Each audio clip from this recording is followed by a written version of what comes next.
A face oculta da guerrilha brasileira. Acusados de traição, militantes políticos acabavam assassinados pelos próprios companheiros de partido. Eram os chamados justiçamentos, execuções determinadas em julgamentos sumários sem direito à defesa. Um homem que participava desses tribunais resolve contar suas histórias. Casos de um passado doloroso que só agora vem à tona. Você mata o seu amigo, você entrega seu pai e sua mãe. É isso que faz a guerra. Já utilizados em outros momentos da história brasileira, os chamados justiçamentos de militantes são retomados no início dos anos 70. É quando entra em declínio a guerrilha urbana contra o governo militar, implantado em 64.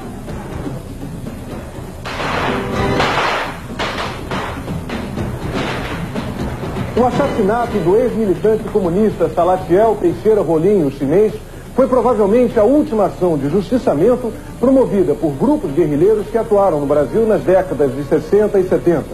Acusado de desviar dinheiro do Partido Comunista Brasileiro Revolucionário e de delatar companheiros, Salatiel foi julgado e condenado por um tribunal revolucionário. A sentença foi cumprida na manhã do dia 22 de julho de 1973. A repressão baseada na tortura prende e mata os principais líderes guerrilheiros. O medo das delações aumenta nas organizações clandestinas. Um dos primeiros a ser justiçado é Carlos Alberto Maciel Cardoso, o Juca. O acervo da repressão, que está no Arquivo Público do Rio de Janeiro, revela que Cardoso foi preso em 71 e fugiu no dia seguinte. A pessoa chegou a reconhecer que tinha sido presa e tinha feito um acordo com a repressão de voltar para entregar a organização. Então a organização justiçou ele. No dia 13 de novembro, 4 dias depois da prisão, Cardoso foi morto num subúrbio do Rio. Há um episódio polêmico na história da luta armada. Os chamados justiçamentos cometidos por guerrilheiros contra companheiros que eram suspeitos de terem cometido traições. Você participou no dia 23 de março de 71 da execução de um militante da LN, Márcio Leite de Toledo, que defendia uma pausa na luta armada e foi considerado inconfiável. Você participou diretamente da execução, então? Essa é uma informação que até hoje eu não dei. Essa é a informação que até hoje eu não dei. Porque é o que você está perguntando, né? E na verdade verdadeira, eu acho que eu também não dei, porque também até hoje ninguém teve essa atitude de chegar e me perguntar diretamente. Participei sim da ação. A tiros, na rua, numa rua, no jardim. Daqueles jardins lá de São Paulo, como você disse, no dia 26 de março de 1971. Foi um comando de 4 companheiros que participou, não fui eu sozinho. Os outros 6 estão mortos. Quando eu saí, eu não resisti. Eu disse para Miriam, se acontecer alguma coisa com algum de nós, eu volto aqui e te mato. Você nos denunciou. Aí ela ficou assim, não, Vera não, Ângela, né? Ângela, de jeito nenhum, não denunciei. Eu disse, é? Empresário dinamarquês radicado no Brasil, Henning Albert Boysen, foi executado na rua Barão de Capanema, nos Jardins, em São Paulo, na manhã do dia 15 de abril de 1971. Era presidente do grupo Ultragás. Não era um inocente, um empresário, ele não foi justiçado simplesmente porque ele era um empresário. Ele foi justiçado porque ele era um quadro do sistema, ele era um quadro direto da repressão. E como tal, ele estava sujeito às sanções da guerra. Você matou o empresário Boysen? Eu participei da ação, eu dirigi a ação e fui o autor do tiro de misericórdia. E pegou o dinheiro todo, o cara morava na Nacional Copacabana, a gente pegou dólar, ele tinha dólar que não era normal, escondido, joias e quadros, peças de arte, quadros de arte, a gente levou tudo. Em 69, antes do sequestro do embaixador americano, a gente muda a linha. E quem escreve essa linha sou eu e o Franklin Martins. Se os caras não aceitassem a troca, nós executaríamos ou não o embaixador? Essa pergunta foi feita para mim no Senemar,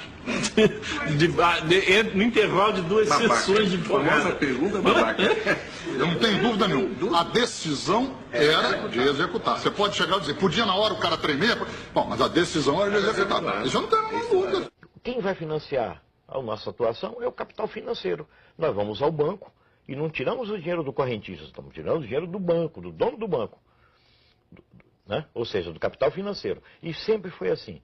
Nós assaltávamos bancos, expropriávamos o dinheiro dos bancos, expropriávamos o dinheiro dos carros pagadores. Além de ser companheiro da Dilma por esse tempo todo, nós identificávamos muito sempre, importante, gratificante, nós temos vivido muitos anos juntos, para praticarmos ações de expropriação, que nós chamávamos dos bancos. Nós íamos buscar dinheiro nos bancos, nós queríamos ter dinheiro para comprar armas. Fizemos ações de quartéis também, alguns quartéis, para pegar armas. Fazíamos ações também de caráter, vamos dizer assim, mais social. Como pegava um caminhão de carne, por exemplo, lá na Baixada Fluminense, e distribuímos aquela carne em favelas, uma coisa meio romântica. A gente fazia bastante essas ações, né? Mas era uma coisa assim meio idealista, mas fazia.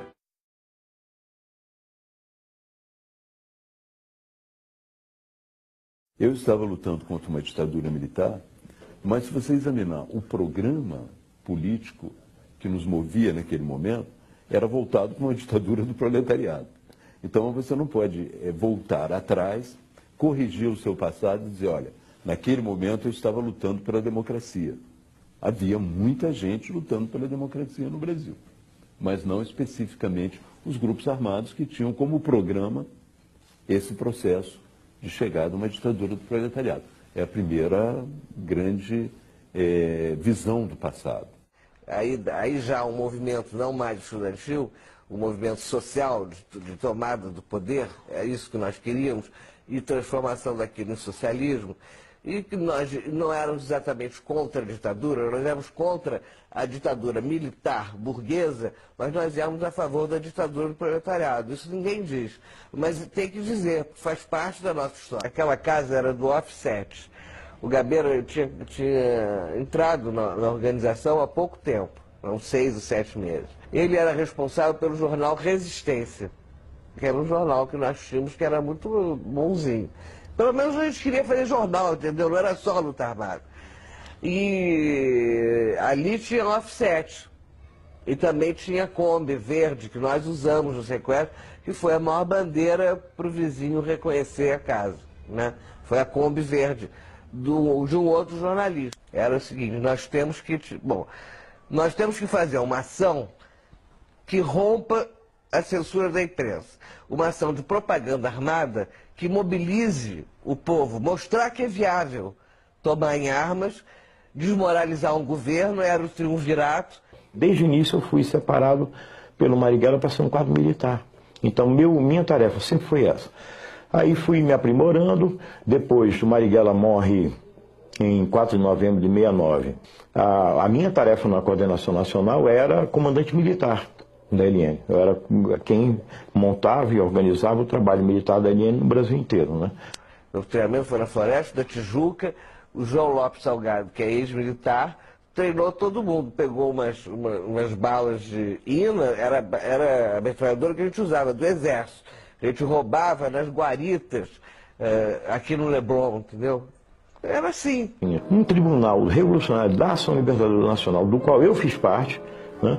Eu fiz parte da 10 ou 12 pessoas que decidiram que não, essa pessoa faz parte da guerra, está no outro lado e ele merece ser executado. A gente já dentro dos carros, 2 carros, né, com 3 companheiros num carro, 3 companheiros no outro, eu estava no carro da ação, sentado no banco de trás, tinha um companheiro no volante, um outro com uma metralhadora sentado no banco da frente, eu atrás com um fuzil Mauser, que é um fuzil muito bom, 762, que é um fuzil muito bom para execução, muita precisão. E quando ele chega na esquina da rua da Alameda Casa Branca, ele tinha que parar porque tinha alguns carros na frente, tinha um pequeno engarrafamento, tinha uns 2 carros parados, ele teve que parar. Quando ele parou, eu estava no banco de trás do carro, falei, vou dar um tiro nele, já peguei o fuzil, o companheiro que estava na frente no Fusca baixou a cabeça, eu já dei um primeiro tiro de fuzil. Não acertei de cheio, porque eu sou destro, eu atiro nessa posição. Como eu estava atrás no Fusca, eu tive que inverter, atirei assim. Então pegou de cabeça aqui no occipital dele, mas já começou a sangrar. Ele abre a porta do carro e sai do carro. Nós saímos, só o motorista que não sai, porque o motorista tem que ficar ali assegurando a fuga. Saímos eu e o outro companheiro, ele sai com a metralhadora, eu saio com o fuzil. Ele saiu correndo em direção à feira. E nós fomos, o companheiro metralhando ele, e eu acertando 1, 2, 3, 4, acertei 3 tiros nas costas dele, e o companheiro com a metralhadora acertou vários. Aí de repente ele caiu, e quando ele caiu, me aproximei, e com a última bala, a gente sempre dá o chamado tiro de misericórdia, que é para saber que a ação realmente foi cumprida até o fim.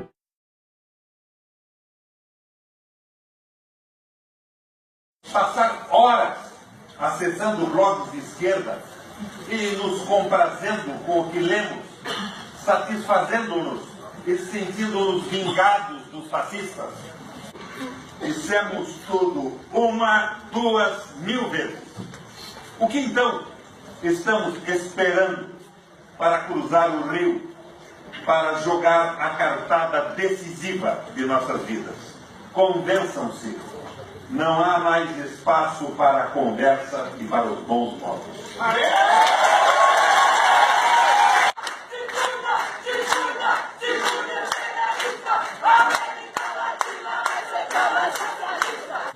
Pois é isso que está proposto nesse golpe.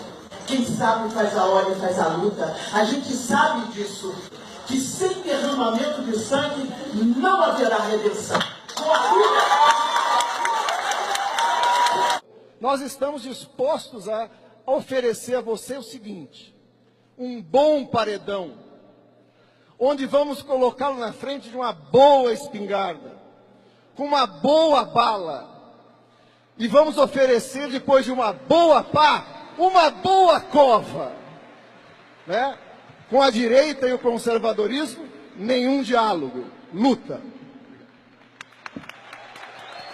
É para a gente poder fazer uma campanha dizendo claramente que nós vamos regulamentar os meios de comunicação desse país. Portanto, gente, eu não fiquei mais radical, apenas fiquei mais maduro. Nosotros jamás nos rendiríamos, y lo que no se pudo con los votos lo haríamos con las armas.